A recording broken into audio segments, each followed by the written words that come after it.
and bust out some of this action.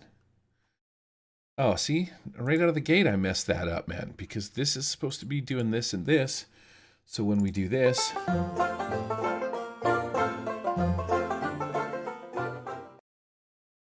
pop over to my table, make sure everything looks like it's sized and where it's supposed to be.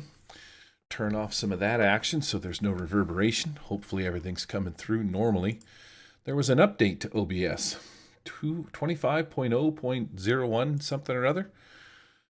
So hopefully everything is working as it intended.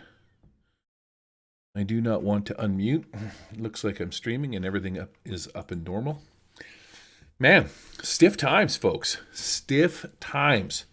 We are playing in a weird world right now.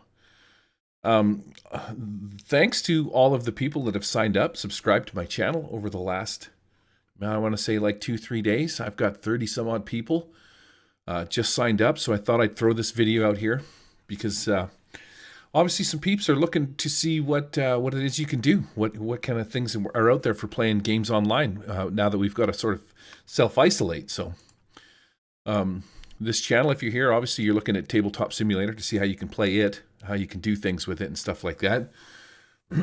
And man, you know what? Let's even check. Let's go to let's crack out the right monitor and let's check out the Steam sale and see if this thing is on sale right now.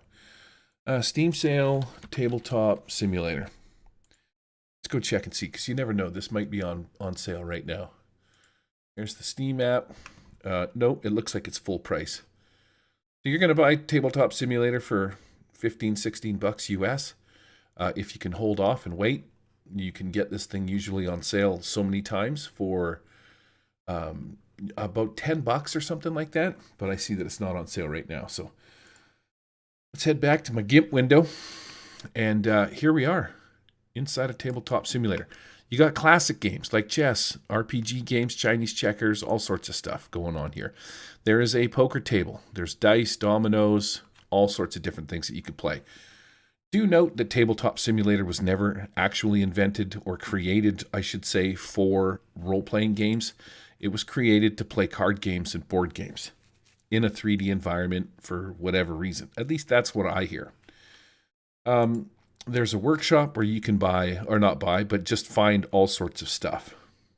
It's you know, you're looking for a 3D model or any of that kind of thing, you can usually find it in here. I don't want to load up the military table. This video is what I'm going to do is I got a game tomorrow morning, and I need to check my table to make sure that all of my assets and stuff are working. So what we're going to do here in this video is I'm going to basically give you the sort of the rundown, page by page sort of rundown as to what I got going on here. This is my game. We have a Sunday morning gaming group that we play with. There we go. She's all loaded up. You can see that my table sits inside the holodeck of the Enterprise. I like to keep it simple. What we're going to do is we're going to change the color to black because black is the game master. And my table consists of these different colors. You've got white, purple, red, you know, the colors of the players that play in the game. You go up here to F3, function 3, and look at, what do we got here? Fog of War, scripting. No, we want the hands. So here's the black hand, here's the white, red, right? You can see the boxes as we go around the table. It's showing you what's what. You can delete, destroy, remove, rename, change the color, resize the boxes and stuff like that, so that when you're dealing cards, say I wanted to deal a card to the blue player, it's going to end up over here. How you do that is you would just go over here, right click on this card deck, and I want to deal to blue. Shoots the card across the table, and you can see that it's there face up. Only he can see it and me because I'm the game master. Let's put that back in my deck because that's where it needs to go. You can create hidden areas, which is, this is my little DM section.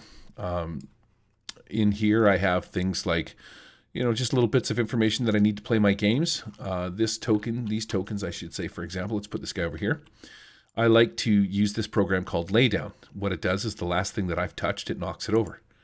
Boom, he's dead, right? So when I'm playing, I'll reach out on the table, click on my thing, shoot back over here, boom, lay down.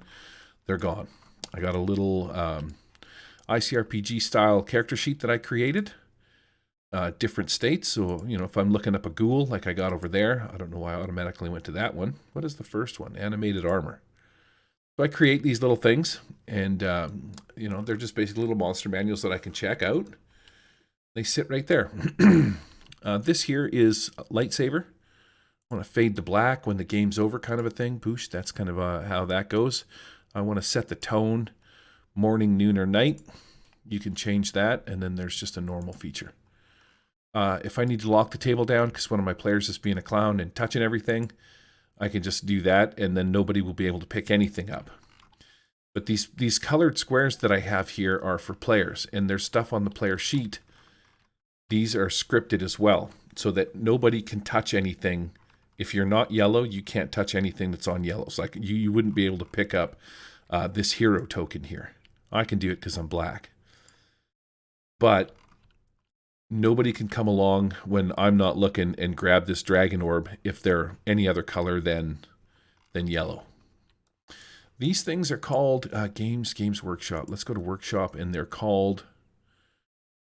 Let me see if I can flip through here rather quickly and see if I can't find out where they're at. Right here, Zone Protection Tool. And I use that to keep my players from touching stuff. Okay. With that out of the way, let's roll into my map. I'm going to take this. I'm going to move this over here, and I'll pull this out of the darkness. And I will set it up on the table here, like so. This is my one world. This is my everything, my baby, my love. This is the best program that you can get. Press the button once to initialize one world. Press it again. And we've got just a blank table. So what you do is you press this. This is last, and then the other side is next. So you can sort of go backwards and forwards. Here's my main table. I like to play a game called Index Card RPG. Very simple, very minimalistic game.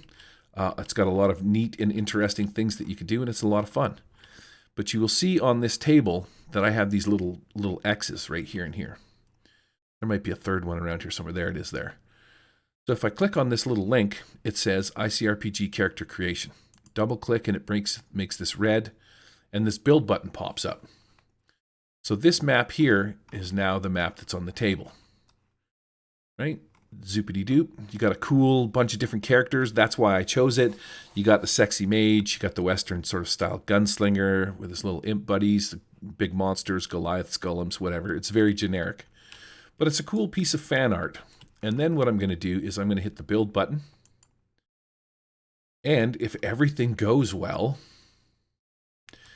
the character creation section from the PDF appears on the table. So we can go in here. I've added all of this stuff to game. It's a thing that you can look up and figure out how to do. It's not hard. Build a character, stats, armor, starter, different character classes, warp shells, that kind of stuff. Right, here's your spells. ICRPG is a system agnostic, system generic kind of a thing. Like it's sort of it's like a core system. So if you wanted to play fantasy or any of those kind of settings, or if you want to play like space, there's Western, there's pirates, right? Its core mechanics can sort of handle any genre across the board. These are miniatures that Hankerin drew for his characters that he plays throughout the world. And because I play fantasy, I cut them and pasted them and put them into the game. This guy should look the same whether he's front or back. He's not a two-sided deal. And so I just let my characters, or my players, I should say, choose their characters, choose their guys, and we're off to the races. You take your mini kind of a thing. And that's my character creation. So everything looks like it's still good there, which is fantastic. So we're going to go back to the mainframe. What that's going to do is delete everything that's on the table and put me back here. Now we're going to get into the cool part. This is my favorite part about One World, and this is why I love to play Tabletop Simulator so much. I'm not sure where I found this click strip, but if we take this dice and we move it out of the way, color code, Why is there a light thing there? I found a light source. Let's delete that. These are dice, right? Click the button, dice appears, and it rolls. Tells me who rolled what, and it's also color-coded, which is pretty cool. So if I were on a roll, a 12 and a 10 and a 6, I said those completely wrong, and I know those aren't the right dice. They're actually a 20, a 12, and a 10. They're color-coded with the appropriate dice, and once I got used to the idea, I knew that purple was, what purple is, what green is, and what the 2 is. The different colors associated with the different dice. So if somebody rolls a 6-sided dice a couple of times, roll in progress, it's going to show up white. If they're rolling the 4-sided dice, it's going to be blue. And so when you're rolling multiple dice, like sometimes you'll roll a 20 and a 12 at the same time, I can tell which roll is which. There it is in chat. We've got a 5 on the 12 and a 14 on the 20 with a combined total score of 20. Very handy. I like the click strip. The dice disappear, removes the clutter from my table, etc., etc. Those are some easy ones. But you do have dice that you can get to if you want. You go to components and then go to, it's not under tools, it's under dice. And then there's metal or plastic. So whatever dice you want, you can just drag them out into the table and away you go. Built-in dice. Like so. Take my dice, shake them all together, drop them into a little pile, and bada bang. Now you can take these dice, and if you don't want to use the click, you can just grab them and you can set them on their player's table. Because they're all highlighted in yellow, you can hit Control-C, and I can just go Control-V. There's yours for green, etc., etc. You want your players to roll the dice, they can organize them however they want, but you can do a cool thing like just mouse over the 20 and hit R a couple of times, right? That sucker shoots up into the air, and there you go. Rolled me a 20. Let's see. You can also take it and you can throw it across the table, chase it wherever you want, and when you do things like that, you'll roll a critical fail because you suck. That's why you do not want to do that. These dice do not disappear, so they just sit in a pile. How easy is that? There's a set of dice. Everybody knows you need your dice. You're done. Let's scooch over to this pile because I don't want to leave this junk on my table. Character sheets, let's touch on that quickly while I'm here. Here's my character sheets for ICRPG. I created this custom. There is a program that you can get that will allow you to import a PDF, create a character sheet, just like the one you see. Imagine this sheet doesn't have all these little white boxes, etc., etc. I imported that, and then I can do things like put little buttons on it. It's time consuming. Probably took me a solid 5 hours worth of work to build it, but anybody that wants to play ICRPG is welcome to have this character sheet. It's on the marketplace. I did it. It's done. I think that I have a couple of different versions of this and an ICRPG table that you can get to.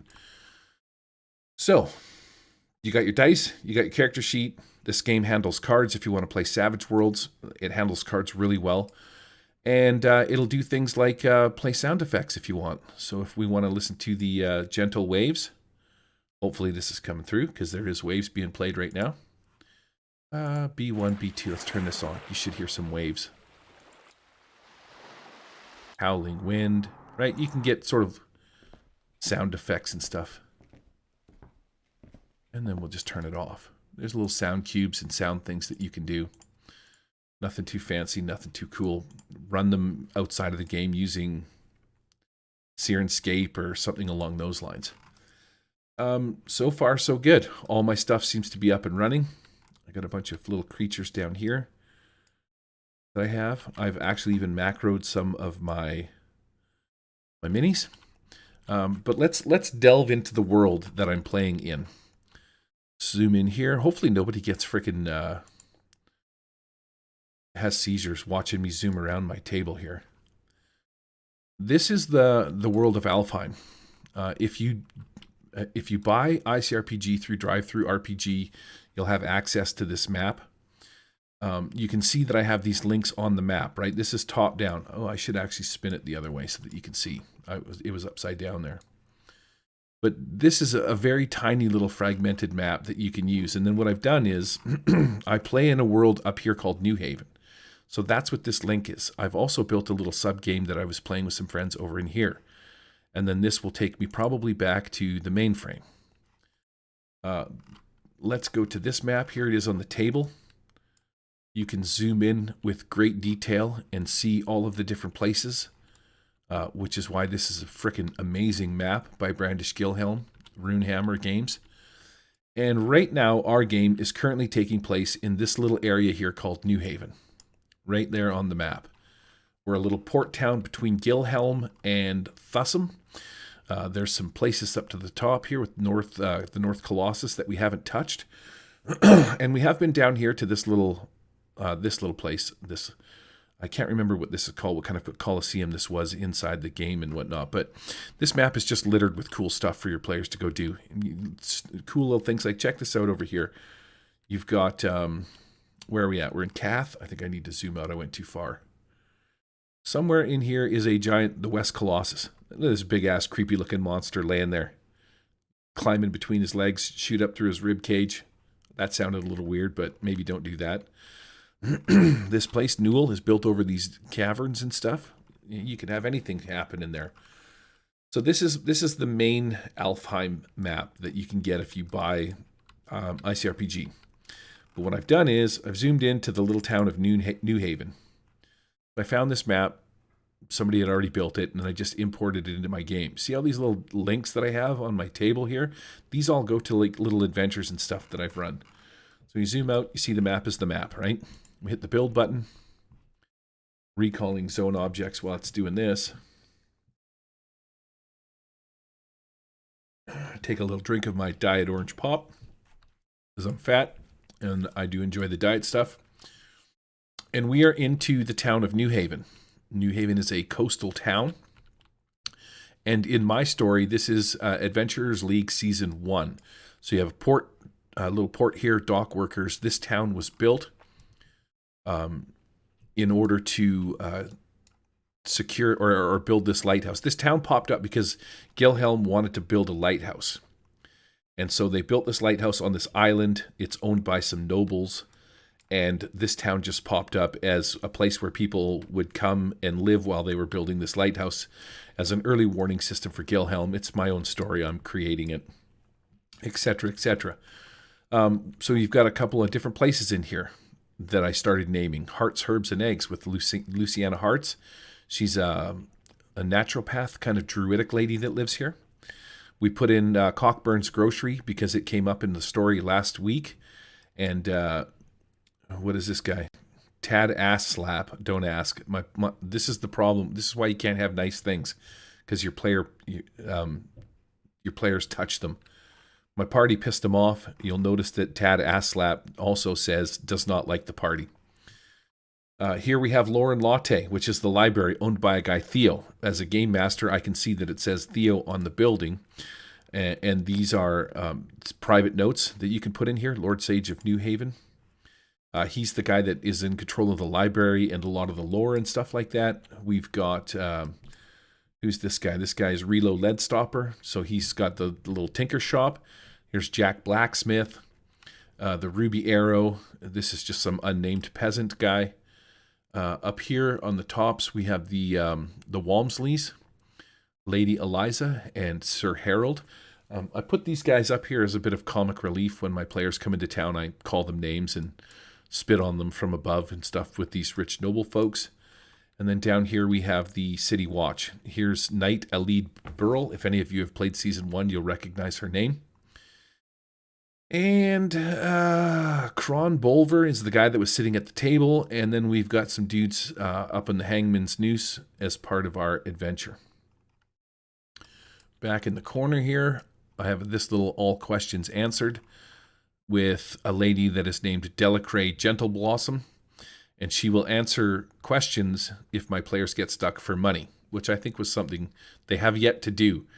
But it's a good way to get coin from your money. She's a seer, is what she is, right? So it's not like it's a hokey thing. She'll work her magics and stuff like that. And depending on the nature of the question, she charges different amounts. We've got the mayor's office with Mayor Chumpcheck. I had some pretty sweet, funny interactions with the mayor and my party. They were trying to buy land in the local areas and stuff. And what is this? This is just a generic temple to the gods, generic church. So that's my little town of New Haven. Inside the town of New Haven, we have the Ruby Arrow. Every good story starts in an inn. See, error in script. I don't know if that was me or what's going on, but the Ruby Arrow might need a redo. Let's see what happens here. Zone objects reset. We're just going to patiently wait. And it's always a problem with the okay. What I'm going to do is I'm going to go to games. Let's go back to this table. Load it up from scratch. See if I can't get directly into the Ruby Arrow, because I noticed there was an error last week in saving. Oops, lock to Alfheim, New Haven, and the Ruby Arrow. We'll just give it a second while it loads. Yeah, error in script. So this is not a good thing. This is not a good thing. So let's try. I do have a backup here. This one says possible F up. Let's load up this table. Maybe we can get some recoup in or just pick it up here. Always takes a second to load some stuff up.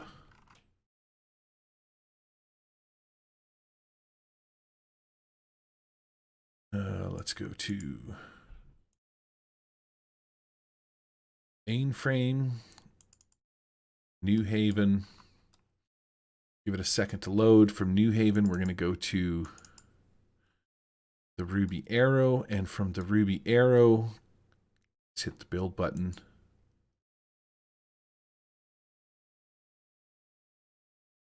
Recalling zone. There we go. So this one works. The other one's a bit screwed.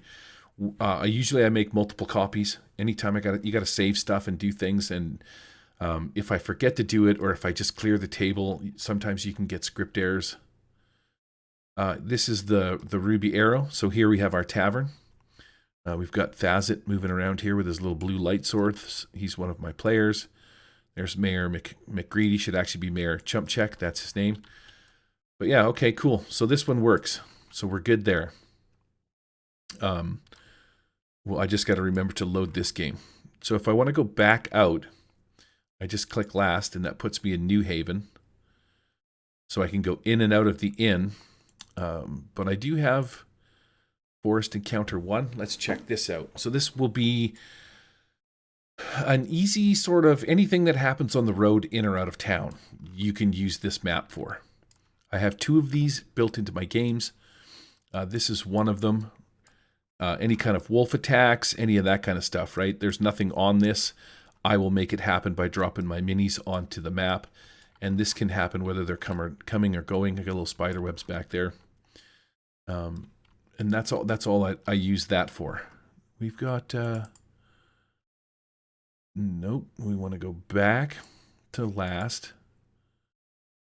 Oh yeah, because this is Forest Encounter 2. Just make sure this map works. Finish building objects. And you'll see this is a straight through map.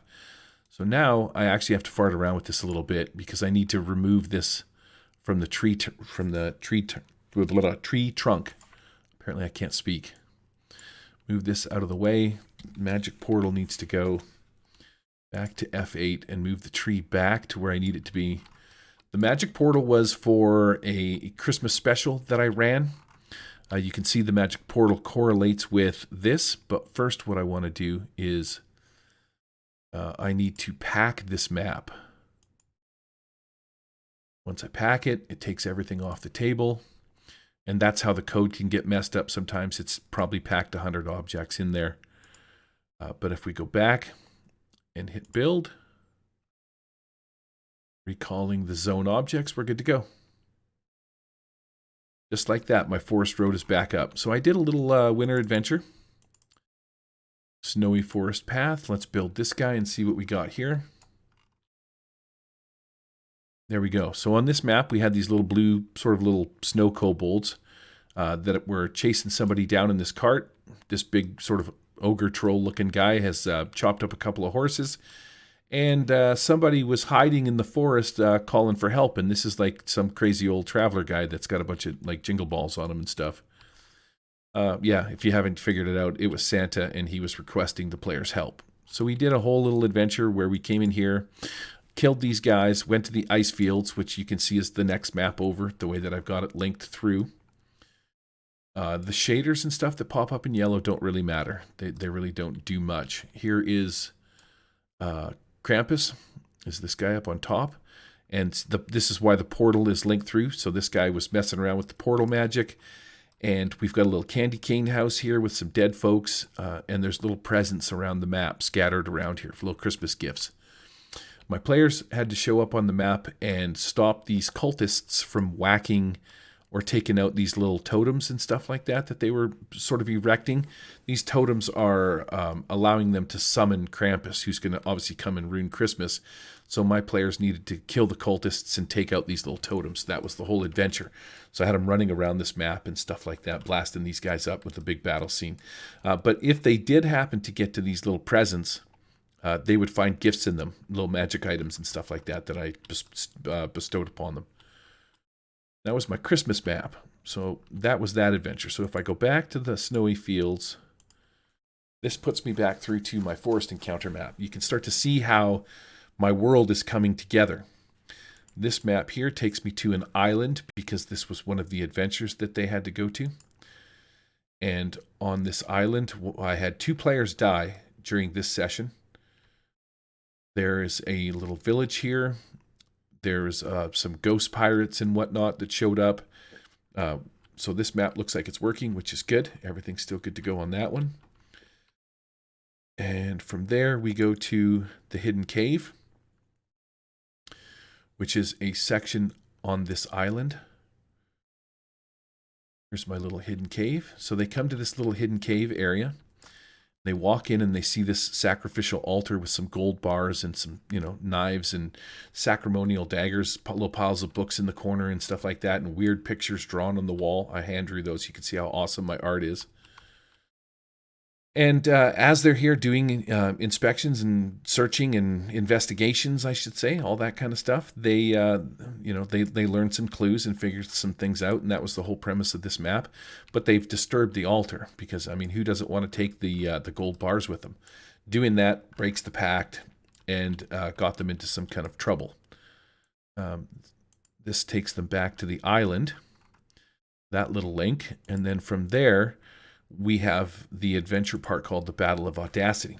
I love this map. I built it myself. It's all Zovia's RPG artwork. As soon as this map loads in, my players broke a pact that the Islanders had with sort of like with this demon guy. And once they break that pact, the demon guy releases the ship from the 9 hells, and it comes and attacks this boat. I'm not going to ruin the story, but yeah, there's little pirates and stuff like that on here that they got to fight and whatnot. Here's a bunch of fire bits that I've put in. Here's my crew showing up on the boat. There's Thazit with a couple of guys from the village, Warsh and Umberto. Notice they look like Popeye and Bluto. There's Brudnir, and this guy is dead. Ixis, the wearer of purple, is the guy in the boat that's trying to pretend like this is a ghost ship, then got attacked by demons. Yeah, it's a fun adventure to play. There's my little pirate adventure. Once that's done, the only place for them to go is basically back to the island to resolve the quest. There's my thing. I'm over here. So we go from here back to the island, and then this is the neat part about using this is in my mind, because it's my game and I know where things are located. I can lead you back to where I need you to go to. So here's the forest encounter. There's the snowy forest path, which is not what I want. I want to go to, we could load the island. From the island, we go to forest encounter 2. Oh, see, this is my goof up right here. That takes me to the island. So this is what you do. We want to look for Forest Encounter 1. So we're going to find that. There it is right there. We're going to go here. We don't have to build it, but we are going to get a link. So we can puke out that link, and we can go back to Forest Encounter 2, which doesn't have a link to it, right? This takes us to the island. This takes us to the Snowy Forest path, but I want to go back to Forest Encounter 1 because that one takes me to 2, Forest Encounter 2. Click on this. This is the map for Forest Encounter 2. I take Forest Encounter 1 and I drop it right there. Now I can go back and forth between the two of them just by using the links. So this map here takes me to 2. This takes me to COF, Courting of Fire. But what I need to do is I need to create a link to New Haven. There's New Haven. I hit that. You got a link. Forest Encounter 1. Now let's go to, let me make sure that people sort of understand what's going on here. This is the map for New Haven. This, if I hit build, it's going to build the town. This takes me to the Ruby Arrow. This little link down here takes me to Forest Encounter 1, right? As they leave the town, the first thing they come to is if I want to use it, Forest Encounter. So from this map, I should have a way to get back to New Haven. And I've created the link, so I'm just going to drop the link here. There we go. Now I can go back to New Haven, and now you can see how I'm starting to be able to easily portal around my own little world and take my players where I want them to go. This takes them to the Jade Temple, which is out on the island of the lighthouse. They had to get over there, talk to the people that own the lighthouse, do a little bit of investigation, figure out why the light went out. And this is, I think, number 2, second edition or something like that I built. Duplicate objects on this map. It's cool. So here's my little 3D adventure that I built for them. They came around. This is where we ended off in this pool. You can see that Claw is still there. And Althea, who is now dead, because I didn't save it, which I should have, but this doesn't really matter. They can come back here anytime. We go back to New Haven. So that's working. What else have we got here? Over here, we've got the secret prison map for DDX 11. That takes us to a place. I can click on that. There's the secret prison. Back to New Haven. And just with these little links, I can get to different various places around the map. Like if I need a farmhouse. Here's a large farmhouse. Anytime they're walking down the trail and something happens at the old farmhouse. Now, this was a certain guy's place. There we go. You know, fenced in chicken barn, couple of little chicken coops and stuff like that. There's the big barn, a little well out in the back. The farmer's house, the servant's house. This is multi-purpose. You can use it for anything. So I have this one and I have a burnt one where one of the barns is burnt down. Now, this map should have a link back to New Haven, but it doesn't. And what do we got over here? So that's the large farm that's burnt. Oh, here's the city graveyard. We're going to show you that the map's the same. We'll hit build. I'm going to take a drink.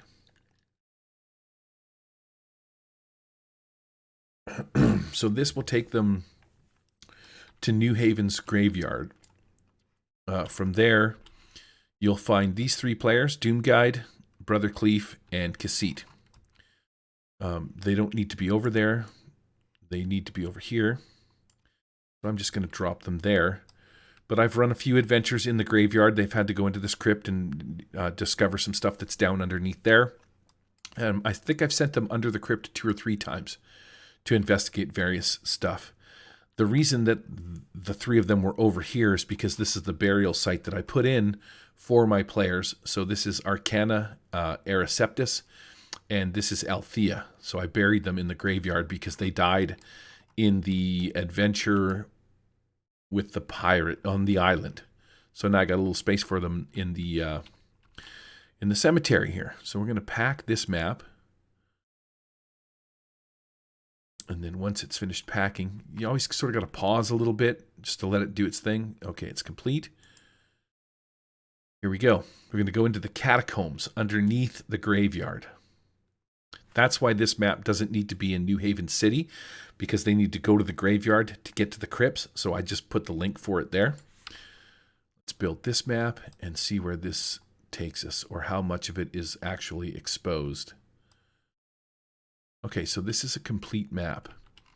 The players started... Okay, that needed to disappear. The players started up in here. I built all of this stuff. They come down in here. There's a pit of bones that they have to get through, a little dungeon trap kind of a deal. A couple of, these are, what do you call them? Not scripts. Alkalites is the word I'm looking for, that were dead back there. They were being eaten by some ghouls. My players came down here. There's a glowing lantern on the ground and a couple of dead bandits that they killed. These guys had broken in through this area here and were sort of ransacking the place. And this is a little whispering stone kind of a thing with some old ancient runes on it. You can see the stairs go down and lead darker into the dungeon. These skeletons are plastered on the roof and they fall down on top of my players when they try and pass. You have a trapped or triggered looking... she's wearing a crown on her head when I describe this. And in this little stone thing here is a secret hidden area. In that area, she can do, there's traps and stuff that will spring and whatnot, right? This was skeletons. They could ask them questions. Spirits of the dead would talk to them. But yeah, so this map looks like it's fully intact. And then this leads off into further adventure. And then this was the guy that was down here that was working some stuff with the undead. And this is how he had snuck in. He had basically dug a little channel into the undercrypt from a different place, different location, and then set up shop down here while he stole parts from the crypt out here and made undead folks. So that was a pretty fun adventure. That's DDEX14 called the Catacombs. Let's go back to the city graveyard and then back to New Haven. Excuse me. A large farmhouse. Okay, so in order to get to the adventure that we're playing on now, we need to go to DDEX Courting of Fire Map 1. This is, you'll see this map in one of the latest builds. This is the Druidic Temple where I start my players off here. I set it up so that there's like scenery and stuff like that. These are all supposed to be linear, right? You don't find straight shapes or straight objects in nature. So the premise of this map was they show up, they make their way towards this little hole down here that takes them into a druidic temple that's underground. But they get attacked by winged kobolds and kobolds that pop out from the trees. As they are chasing this scroll thief looking guy, he stole a bunch of books and stuff like that and fled to here because he found what he was looking for.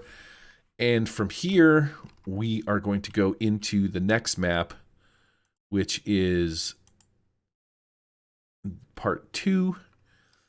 My players ran for the hole. We got to hit build on this one. This one is a little goofy. You have to go forwards and backwards to get the build to come up. But this should be where my players are now. So it looks like all of my maps are good. My players showed up. Who's this down here? So there's some undead zombies, some kobolds laying around on the ground. They come down this set of stairs right here into the darkness. None of these candles are lit. There's a horde of zombies that are sort of guarding this door for some reason. They're very interested in what's beyond it. My party killed the zombies. They were chased in here by some kobolds. And there was, as they come in, there was already dead kobolds on the ground, which is why they're here to begin with. And danger ensues. They fight the guys that were chasing them. They fight the zombies as they come down. And that's as far as we got. So it looks like I'm ready to go. I'm ready to play tomorrow because we have to explore the entirety of this dungeon. And that's sort of just a little bit of my story so far. If you're interested in what this is, or, you know, because with a little bit of tweaking, all of these maps are available. You just have to watch some of my other videos, figure out how to import them into the game. This table is available. I don't need to save anything because I know this is working. Oh no, I do need to save it. I changed a few things. So I'm going to clear this. Clear. End. Now that I've ended, I need to go to my games. And I'm going to save it over this one, which says possible F-up. Overwrite. There. Now I know I'm ready to play tomorrow because everything worked on that table. I put in a few links and changed a few things around on a couple of maps there with Cassette and them, moving them to different places. All of this stuff is, let's see. I don't know, it is the first edition of Adventurers Guild. What I do want to say is, okay, so that's it in a nutshell. It's really the gist of this video. You could stop watching this now. My map's working. That's my town. That's New Haven. Those are the adventures that we've gone on so far. You can see how everything links in through one world and shows you how to move around the map. As a game master, I find this invaluable. Like, I can go from place to place. As I'm progressing and building what I need to play the game, my party can say, I want to go over here and do X. Can we go back to this place and check this out? I like that I have the back and forth. With Tabletop Simulator, you have unlimited storage. Not unlimited, it's 99 gigabytes. But what I do is I store a lot of my stuff on Imgur. Cruise over to the right monitor. You can see that a lot of my images are stored over here on different things that I have, and all you really need to do is just use the links, right? Right click, copy image address, come back into the game, and you're off to the races by making things inside the game. But you can see that on my other videos. So yeah, so it looks like my table is good to go. Oh, you know what else I didn't do? I got to clean up some stuff. Okay. Here's my dilemma right now. Let me show you a thing here. So all of my tables have stuff on them because all of my tables have had players sitting at them, and some of them are not here now. This is Alex, a buddy of mine, was playing this character. He hasn't been here in a bit, so I'm going to pack him up and get him off the table. Daryl usually plays here over on blue. Emma, my friend Emma, usually plays over here, but work has changed her schedule, so she's no longer with us. So I'm going to pack her up into a bag and get her off the table and free up some spaces. And Axel is my friend Jen, and she's also in the midst of doing some extracurricular outside work, so she's not here either. So if you see this table, I've overwritten it, but if I go to my games and I go to my adventurers table, now this is my bunged up table that had the error loading the Ruby in, but you'll see that I've cleared stuff off of it. So I think what I'm going to do is I'm going to copy all of this stuff, which is the sort of the broken stuff. I wonder maybe if it's just that. Let's try something out here. Let's drop that down there, lock and load. Let's go see if we can get to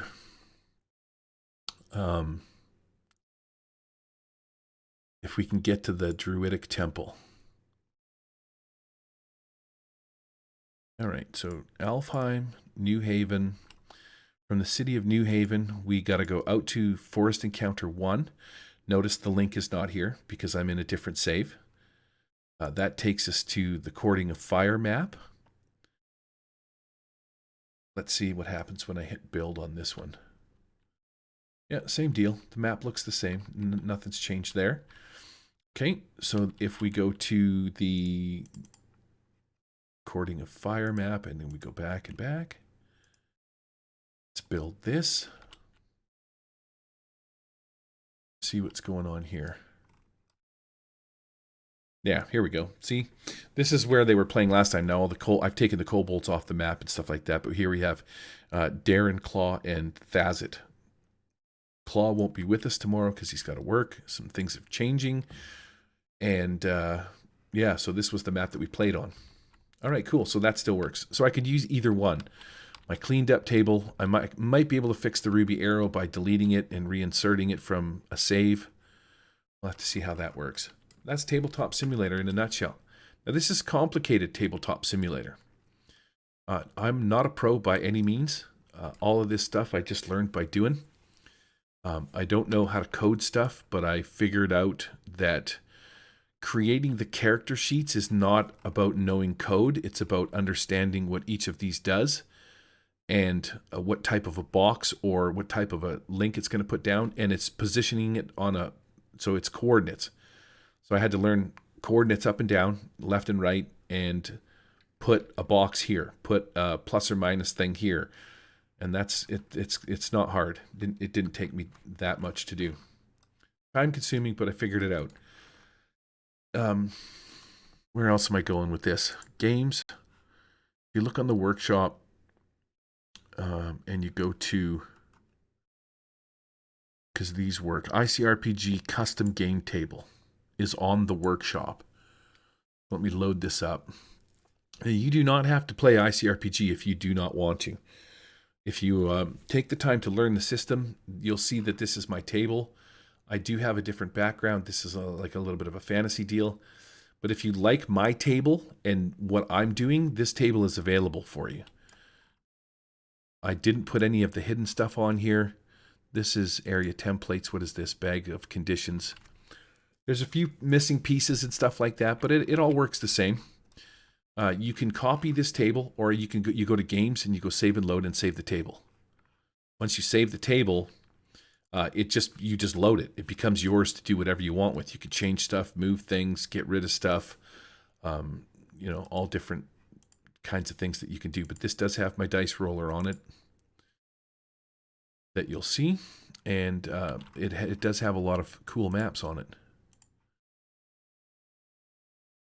A lot of maps and a lot of minis. Lock that in place. What is over here? There's Red Sword. Flight of the Red Sword is an ICRPG map that you can play if you want to run like a one-shot adventure kind of a thing. This uses One World's parent edition. You notice how One World has this map of the ship. I've explained this in previous videos with these different links and stuff like that. But this table didn't change. This table generally matches this table or this little picture when you're in parent view, right? Ending parent view, it shows you what it is, but you want to keep it in parent view. And the reason is because when you're playing this adventure, your players come in here through the docking bay. Not until you double click it does the docking bay actually appear. And then you can build it and call your stuff in and you're good to go. Got my spooky music. Players need to get into this ship that they find. You can read the adventure. There's the warp shell that they showed up in. And this whole adventure is inside of the ICRPG book. And I've converted it to TTS. You can watch videos on it. You can see me play it on the RPG Brewery. This video's getting really long, but you know what? If you're looking for a thing to do or a system to play on, I highly recommend Tabletop Simulator. For this very reason. I'm actually probably going to leave this video on Twitch I'll export it just so people can see what's going on. But this is an available table. You could find tables in the workshop, all that kind of stuff. It's pretty straightforward. Find something you like, go to games, go to workshop. I don't know if this will show up through OBS because this is going to open up a separate window. Probably not. Yeah, it doesn't. You can't see it because it's a separate side window. One new comment. Uh-oh. We got a new comment, folks, on my ICRPG custom table. Hey there. Any chance you will add the other loot cards down the line? Bizarre loot, epic loot. I'm a target. Your answer to that question is hell yes, my brother. I will do that. In fact, I've already got one of them done. It's very time consuming, and I haven't had a lot of time. I'm still working, so. Anyways, back to this. All right, I'm going to call it there. This video is probably like an hour long or more already. 50 minutes, so not too bad. Yeah, stuff that's available. Tabletop Simulator is really easy. There is no background nuggets. Let's see if I can't quickly find through my saved game. Objects. Saved objects. What do we got here? We got Savage Worlds character sheet. Let me drop this down here. Plunk. Oh, let me show you too that we clear this and go back to ICRPG Core. That's Warp Shell, and this is Alfheim. Load the Alfheim table.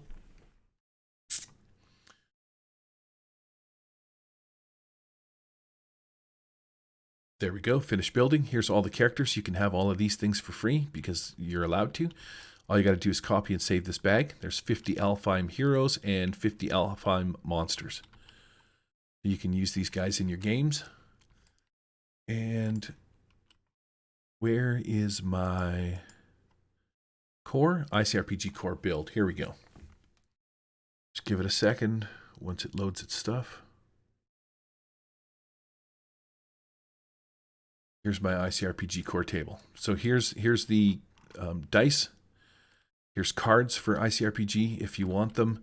Here's the character sheets. There's one version. Here's a small version.